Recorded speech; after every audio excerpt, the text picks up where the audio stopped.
The Tales of the Kingdom of Axum. The Tales of the Kingdom of Axum. The Kingdom of Axum, an influential ancient civilization, flourished from approximately 100 CE to 940 CE in the region now encompassing modern-day Ethiopia and Eritrea. Positioned strategically near the Red Sea, Axum served as an essential trading hub linking Africa with Arabia, Asia, and the Mediterranean world. The kingdom's advantageous geographical position facilitated extensive maritime trade, significantly influencing its wealth, power, and cultural exchanges. Axum emerged from diverse local pre-Axumite cultures, renowned for their skills in pottery making, metallurgy, and advanced agricultural practices. Early societies in the region established thriving agricultural communities, cultivating grains such as teff, wheat, and barley. These agricultural foundations underpinned Axum's economy and enabled its subsequent expansion and prosperity. Artifacts from these pre-Axumite cultures, including intricate ceramics and metal tools, reveal sophisticated craftsmanship and trade relations with neighboring regions, setting the stage for Axum's ascendancy. The development of Axum as a centralized kingdom was closely linked to its strategic control over key trade routes. Axumite merchants dealt extensively in gold, ivory, spices, textiles, precious stones, and exotic animals. Such commodities were highly prized by distant civilizations, ensuring a steady influx of wealth and contributing significantly to Axum's prominence. Trade routes extended across the Red Sea, reaching as far as the Roman Empire to the north, the Persian Empire to the east, and even distant India. This vibrant exchange brought diverse cultural influences to Axum, enriching its society, traditions, and technological advancements. Axum's port city, Adulis, was particularly vital to its trading network. Located strategically along the Red Sea coast, Adulis became a bustling marketplace, drawing merchants from Rome, Persia, and Arabia.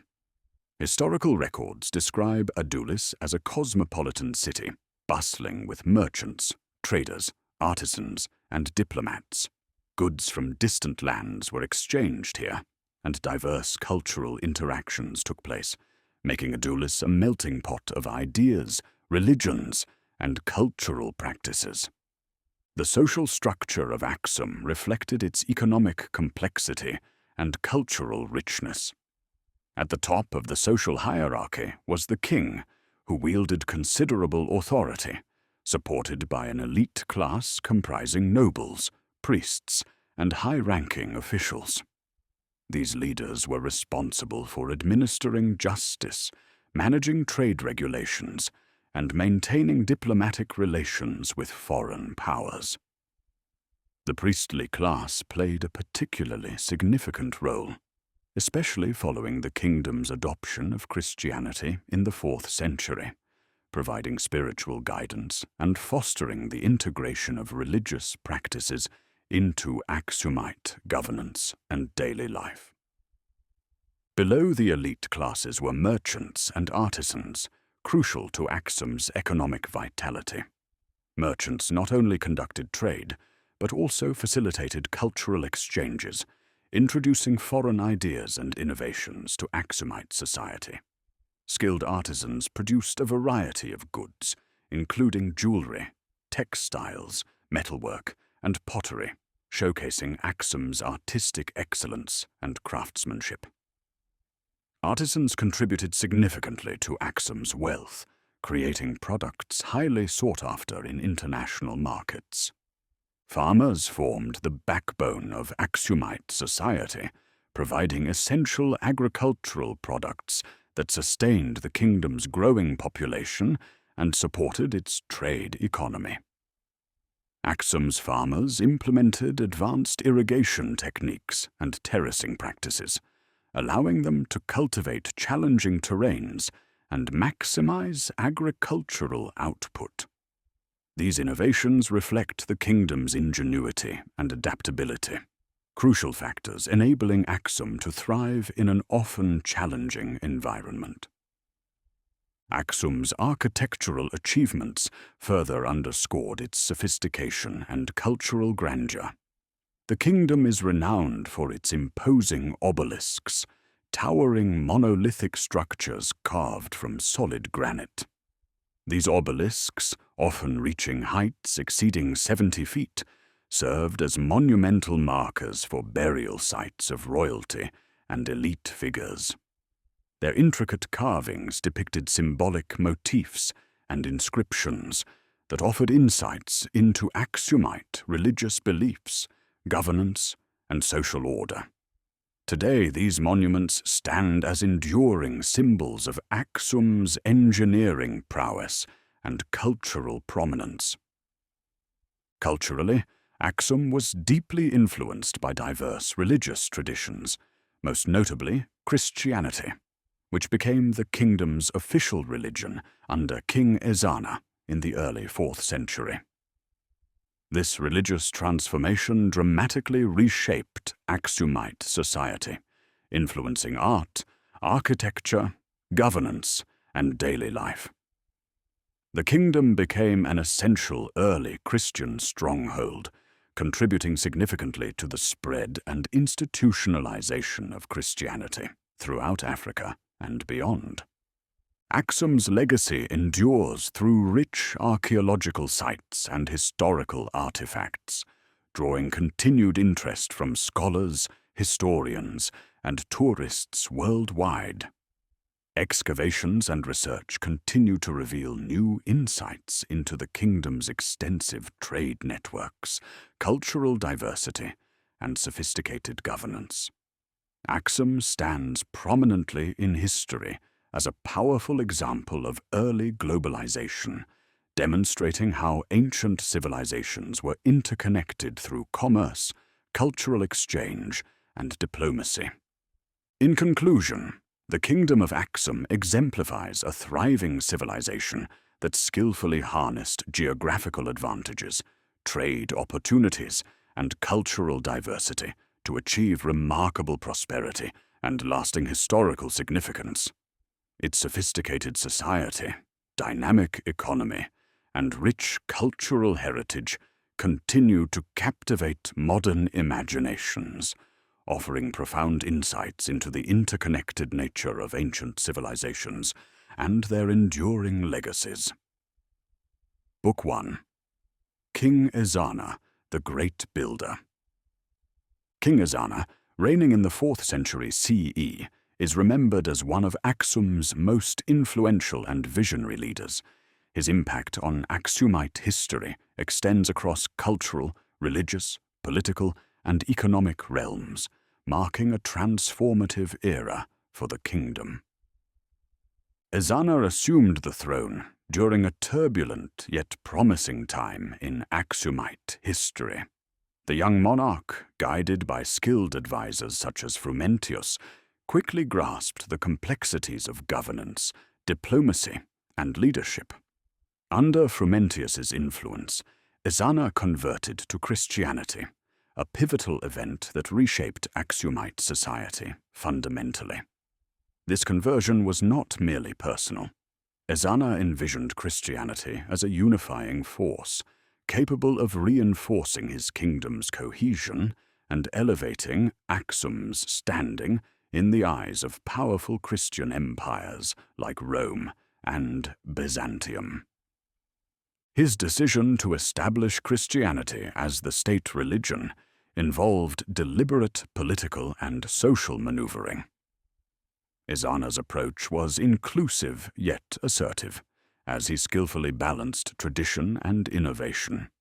He commissioned the construction of numerous churches throughout Axum, each serving as both religious and educational centers. Among these, the Church of Our Lady Mary of Zion, reputed to house the Ark of the Covenant, stands prominently as a testament to his deep religious conviction and ambition. Ezana's conversion significantly influenced Axumite culture, leading to shifts in art, literature, and architecture. Christian motifs became prominent in Axumite artworks, reflecting the integration of religious symbolism into daily life. Religious texts and liturgical works produced during Ezana's reign provided invaluable insights into early Christian theology and Axumite spiritual thought, significantly contributing to religious scholarship. Aside from his religious reforms, Ezana was a formidable military leader whose campaigns dramatically expanded Axum's territory and secured its dominance in the region. One of his most notable military successes was the conquest of the powerful kingdom of Kush, located in present-day Sudan. This conquest eliminated a significant rival, allowing Axum unprecedented access to lucrative trade routes, including control over the Nile trade networks. Ezana's military inscriptions meticulously documented his victories, portraying him as both a strategic thinker and a warrior king. Ezana's military accomplishments were not merely about territorial expansion. They strategically secured economic stability for Axum. By controlling critical trade routes and resources, Axum became an economic powerhouse, with increased wealth enabling extensive infrastructural developments and further economic diversification. King Ezana's infrastructural initiatives significantly improved urban life and economic productivity within Axum. He commissioned extensive construction projects, including majestic palaces, administrative buildings, marketplaces, fortified walls, roads, bridges, and sophisticated irrigation systems. The urban planning and construction undertaken during his reign significantly elevated Axum's status as a sophisticated urban center, attracting traders, artisans, and scholars from distant lands. Ezana introduced legal reforms aimed at standardizing laws and stabilizing governance across Axum's vast territories. By codifying laws in inscriptions written in Ge'ez, Greek, and Sabaean, he ensured legal clarity and uniform enforcement. These inscriptions not only provided administrative transparency, but also served as cultural milestones reflecting the kingdom's linguistic diversity and multicultural engagement. His economic policies emphasized trade expansion, market regulation, and agricultural productivity. Ezana encouraged commerce through stable currency issuance, improving trade reliability across international markets. He also supported agriculture by investing in advanced irrigation projects, significantly boosting food production and population growth. Such measures enhanced Axum's resilience against famines and droughts, common challenges in the region. Ezana's cultural patronage extended beyond religion. He actively supported artistic and intellectual pursuits, promoting Axum as a beacon of culture and learning. His reign saw the flourishing of literature, poetry, and philosophical discourse, fostering a vibrant intellectual community that attracted scholars from diverse cultural backgrounds. Ezana's diplomatic efforts further secured Axum's international stature. He maintained strategic alliances with major powers such as Rome, Byzantium, Persia, and various Arabian kingdoms. These relationships facilitated diplomatic cooperation, trade agreements, and cultural exchanges, strengthening Axum's international reputation and political influence. His legacy endured beyond his lifetime, shaping subsequent rulers and firmly establishing Axum as a major Christian power. Ezana's multifaceted approach, integrating religion, military prowess, infrastructure, governance reforms, and economic strategies left an indelible mark on the kingdom's historical trajectory. His achievements significantly impacted Ethiopian cultural identity, solidifying his revered status among Ethiopia's historical figures. Ezana's monumental obelisks, erected to celebrate his victories and royal lineage, remain iconic symbols of his reign. These towering granite structures, intricately carved with inscriptions detailing his accomplishments, stand as enduring testimonies to his legacy, admired for their engineering complexity and aesthetic grandeur. Ultimately, King Ezana's leadership profoundly transformed Axum, embedding enduring structural and cultural foundations. His visionary rule propelled the kingdom into a golden age, demonstrating a remarkable balance between power and compassion, tradition and innovation. Ezana's enduring influence underscores Axum's historical prominence, reflecting a legacy that continues to captivate historians, scholars, and admirers worldwide. Book 2. Queen Makeda, the Queen of Sheba. Queen Makeda, known in Ethiopian tradition as the Queen of Sheba, holds a unique place in both history and legend. While her exact historical existence remains a matter of debate among scholars, her story has shaped Ethiopia's cultural identity for centuries. Across biblical, Ethiopian, Arabian, and even medieval European sources, Queen Makeda stands as a symbol of wisdom, diplomacy, and enduring legacy. The Ethiopian national epic, the Kebra Nagast, the Glory of the Kings, provides the most comprehensive and influential narrative of Queen Makeda's life and reign. According to this epic, she ruled the kingdom of Sheba, which was centered in what is now northern Ethiopia and parts of Yemen. The text portrays her as a wise and just ruler, commanding respect from her people and neighboring kingdoms. Her reign was marked by prosperity, technological advancement, and spiritual curiosity. One of the most enduring and well-known tales associated with Queen Makeda is her legendary visit to King Solomon of Israel. This journey was motivated by her desire to seek wisdom and counsel from the famed king, whose reputation for knowledge and justice had spread far and wide. The Kebra Nagast recounts that she traveled with a grand caravan, bearing precious gifts, gold, incense, ivory, and exotic animals, highlighting the wealth and sophistication of her kingdom. The journey itself was a testament to Queen Makeda's determination and courage. Traversing deserts, mountains, and foreign territories, she demonstrated political and spiritual ambition. Upon reaching Jerusalem, the meeting between Makeda and Solomon was described as one of mutual respect and admiration. The two rulers engaged in long discussions about governance, theology, and philosophy, with Solomon reportedly being impressed by Makeda's intelligence and insightful questions.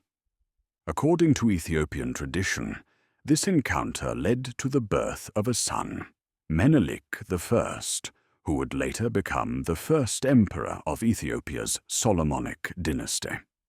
This lineage, believed to have continued unbroken until the 20th century, linked Ethiopian royalty directly to the biblical House of David. This claim of divine descent reinforced the legitimacy of Ethiopia's emperors and became a foundational element of national pride. Queen Makeda's return to her kingdom was marked by the integration of many new ideas and practices influenced by her time in Jerusalem. Some traditions hold that she brought back not only knowledge and artifacts, but also spiritual beliefs that influenced the development of early religious practices in Ethiopia. These stories frame her reign as one of cultural fusion and religious growth, serving as a bridge between ancient Hebrew traditions and emerging Christian thought. From a historical perspective, Queen Makeda's legend suggests that the Axumite kingdom, or its predecessor states, had early and sustained contact with other major civilizations.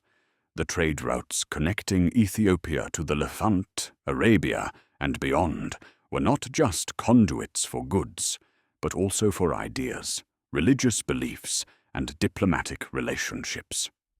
These exchanges would lay the foundation for Axum's later emergence as a powerful, cosmopolitan kingdom under rulers like King Ezana. The story of Queen Makeda transcended Ethiopian borders and made its way into the Quran, where she is referenced as the Queen of Sheba, Bilqis. Islamic traditions describe her as a pagan ruler who converted to monotheism after witnessing Solomon's wisdom and the power of his God. In this telling, as in the Ethiopian version, she is characterized by her intelligence, dignity, and willingness to embrace truth and wisdom. Even when it challenged her previous beliefs, the multiplicity of narratives surrounding Queen Makeda underscores her widespread cultural significance. In each version, she exemplifies a leader who was not only powerful and wealthy, but also inquisitive and spiritually driven. Her story reflects themes of transformation, diplomacy, and the pursuit of knowledge, values deeply cherished in many cultures. Back in her homeland, Queen Makeda is said to have overseen a golden age of architecture, trade, and agriculture. Ancient ruins attributed to her reign, including palaces, temples, and reservoirs, speak to the sophistication of early Ethiopian civilization. Oral histories and archaeological evidence suggest that her court was a center of innovation, welcoming craftsmen, philosophers, and scholars from various backgrounds. Modern Ethiopian culture continues to celebrate Queen Makeda through literature, music, visual art, and public memory. She represents the roots of Ethiopian sovereignty and the continuity of its cultural identity. Her image has been immortalized in sculptures and paintings, and her story is taught in schools as part of national heritage. Even today, Queen Makeda symbolizes the strength and wisdom of African women in leadership. Queen Makeda's enduring legacy also extends to the diaspora, where she has been embraced as an icon of African pride and resilience. Writers and artists across the globe have reimagined her story in various forms, highlighting her relevance in contemporary dialogues about heritage, gender, and leadership. In conclusion, Queen Makeda of Sheba, whether historical figure, mythic heroine, or both, stands as a towering symbol of Ethiopia's ancient grandeur. Her story connects Ethiopia to the great civilizations of the past, asserts a rich tradition of female leadership, and underpins the spiritual and political narratives that shaped the Axumite Empire. More than 2 millennia later, her legend continues to inspire admiration and curiosity, reminding us that the roots of greatness often lie in the pursuit of wisdom and the courage to cross boundaries in its name. Book 3. King Caleb, Protector of Axum, at least 2,000 words. King Caleb, also known as Saint Elisban in Christian hagiographies, reigned over the kingdom of Axum during the early 6th century CE, a time of both growing spiritual unity and geopolitical turbulence. His reign is celebrated in religious traditions and historical texts alike, particularly for his role in defending Christians in the Arabian Peninsula and asserting Axum's military and diplomatic power. Caleb inherited a kingdom already powerful and influential, thanks to the foundational work of earlier monarchs like Ezana. By the time Caleb came to power, Axum had grown into a formidable empire with strong maritime trade routes that connected East Africa to the Mediterranean, India, and the Persian Gulf. Yet, the region faced rising threats, especially from religious conflicts and shifting alliances across the Red Sea. Caleb's reign is most famously remembered for his campaign in Himyar, modern-day Yemen, where a Jewish Himyarite king named Yusuf as-Yathar, also known as Du Nuwas, had come to power. According to contemporary sources such as the Byzantine chronicler Procopius and inscriptions in South Arabia, Du Nuwas began persecuting Christian communities in Najran, a vital city in southwestern Arabia. This campaign of religious intolerance sent shockwaves across the Red Sea and directly threatened Axumite allies and religious brethren.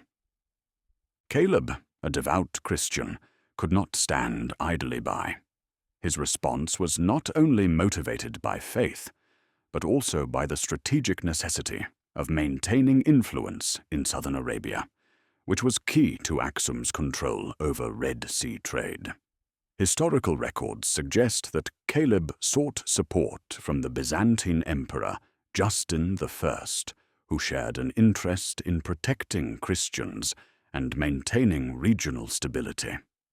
Though Axum did not require military assistance, this collaboration emphasized the growing bonds between Axum and the Christian powers of the Mediterranean. Caleb launched a large-scale military expedition across the Red Sea. He assembled a formidable fleet and army that sailed to Himyar and launched an invasion. The campaign was swift and effective. Du Nuwas was overthrown and reportedly died in battle or by suicide. In his place, Caleb installed a Christian viceroy named Sumyafa Ashwa, ensuring continued Axumite influence in the region and protection for Arabian Christians. This military success marked one of Axum's most significant geopolitical achievements. It demonstrated the kingdom's ability to project power far beyond its borders and to influence the religious and political dynamics of the Arabian Peninsula. The intervention solidified Axum's status as a protector of Christianity and a regional power broker. However, Caleb's campaign also revealed the complexities of long-distance governance. Although initially successful, the situation in Himyar grew unstable. Sumyafa Ashwa was eventually overthrown by a local general named Abraha, who declared himself ruler but maintained nominal allegiance to Axum and Christianity. Caleb, now aging, was unable to launch another major military campaign, but he managed to negotiate a compromise that allowed Abraha to rule while acknowledging Axum's suzerainty. Despite this turn of events, Caleb's actions had long-lasting effects. Abraha would go on to become a strong Christian ruler, famous for his construction projects and piety. According to Islamic tradition, he is the same Abraha who attempted to attack Mecca with an army of elephants, a campaign that ended in failure, and is remembered in the Quranic chapter Al-Fil, the elephant. Caleb's military campaigns were just one part of his legacy. He was also known for his deep spirituality and patronage of the church. His reign saw the strengthening of ecclesiastical institutions and monastic communities. Churches flourished during his time, and many of Axum's religious texts were copied and preserved. Caleb's personal devotion was widely admired. Hagiographic traditions suggest he eventually abdicated the throne, retired to a monastery, and lived a life of humility and contemplation. The narrative of Caleb's abdication speaks to the cultural values of the Axumite kingdom, where rulers were expected not only to lead in war and politics, but also to embody moral and spiritual virtues. His retreat into monastic life set a precedent for future kings and reinforced the close ties between the throne and the church.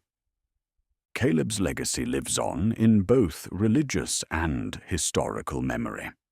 In Ethiopia, he is venerated as a saint in the Ethiopian Orthodox Tewahedo Church.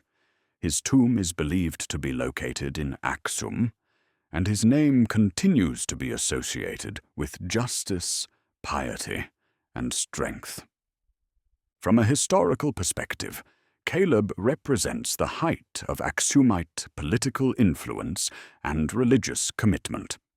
His reign marked the last major assertion of Axum's power across the Red Sea, before the kingdom began to decline due to shifting trade routes, environmental changes, and rising powers in the region.